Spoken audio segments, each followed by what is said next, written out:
Colt Cabana here at the Magic City Comic-Con at the Miami Airport Convention Center. The Art of Wrestling podcast. How can people check out this great thing that you're doing? Yeah, well, I've been almost doing it for 5 years now.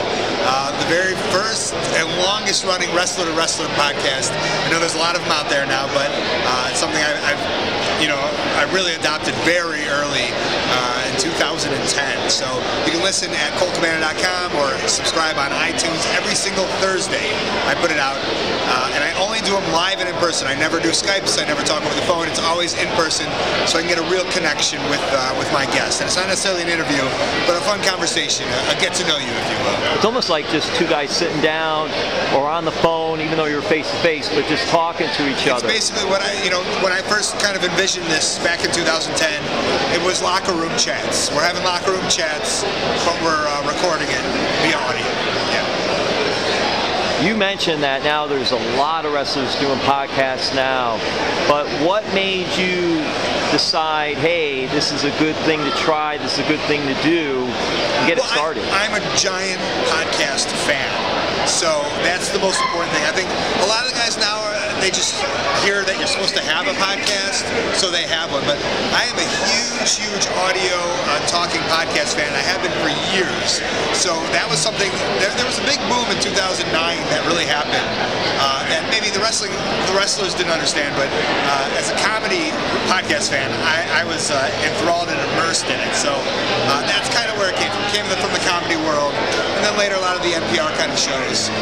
But those are like a real true love of mine, and that's why I wanted to integrate the wrestling world into the podcast world, which really hadn't really been a thing. Of course, people had been doing audio before, but kind of the new take on podcasts hadn't been done at that point. So that's kind of why I started.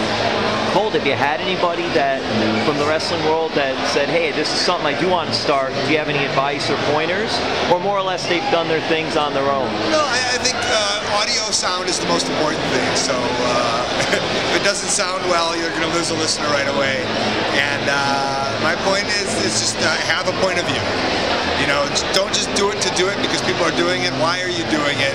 What's the reason for the show? Why would people want to listen to it? That's kind of my point. Now here at Magic City Comic-Con, you have a lot of wrestling talent that's here this weekend. Who are you going to be talking with? Yeah, I mean, so we're doing 3 live shows this weekend. Evan Bourne's here. He's going to come on the show. Ron Simmons, Greg Valentine, Jim Duggan, Madman Pondo is going to be in the house. So there's just so Madman Pondo is one of the craziest, vicious talents out there. He's extreme hardcore to the nth degree. For nothing, that's right. So we'll get into some of those stories. We'll get into some of that fun. And because there's so many people here, and just instead of being kind of a minutia type Q&A, it's going to be a fun little podcast we'll do. And then I'll bank them up, and you can listen to them on coltcabana.com. You had a famous interview with your friend CM Punk. Infamous. Infamous. But yes, go on. Okay. So, what was the reaction after it all went down? And you got a lot of different reaction, I imagine. What did you think overall of the podcast itself and how it went? I was just happy. He wanted an outlet. He wanted a safe outlet. It wasn't an interview.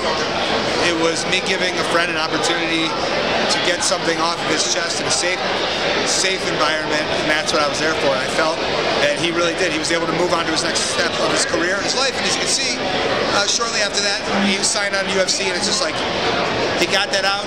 He pushed wrestling aside, and now he's moving on to bigger and better things. So I was happy with it. He was happy with it, and now I'm so happy for his next life choice. The famous Raw episode where he mentions you and says hello to you.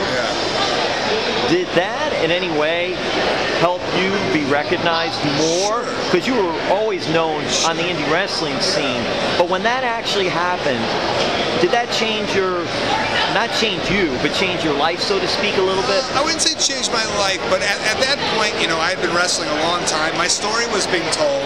I was fired from the WWE. I didn't know what I should do moving forward. And then when that happened, at that point I was still doing my podcast, I was still doing web series, and when that happened, a lot of people were like, who is this Colt Cabana? And then they started Googling and looking into me, and all of a sudden I had tangible things. So people were able to take it in and become fans of mine, and that was really important, is that I've gained a lot of fans from that instance where he said my name, the infamous pipe bomb. Why do you love doing what you're doing? Whether it's wrestling, doing the podcast, anything that you're doing. Oh, because I wake up at noon every day, and I write my own schedule, I do my own things. Wrestling was a passion since I was 3-4 years old. So who are some of your favorites? So some of my favorites are the guys just hanging out right here. I'm next to Valentine, Hacksaw Jim Duggan, you see Shane Douglas over there. Those were definitely some of my favorites. I was a fan of all the mid-'80s WWF and NWA guys, all those guys. I love them. Colt, anything else you want to add, or anything coming up for you, or just anything you're doing? If you go to, I noticed some of the stuff here. People can go to the website. Yeah, I have a website, coltmerch.com. I sell everything there. I send it and ship it and pack it all myself. A real DIY warrior. Do it out of my studio apartment in Chicago. That's awesome. And, who did the artwork here? This is by Mike Norton. He did some work for DC Comics. This one here is by Jill Thompson. She did Daniel Bryan and CM Punk's gear. She made a gear. Also Beast of Burden and Scary Godmother. Hey Colt, did someone make your gear?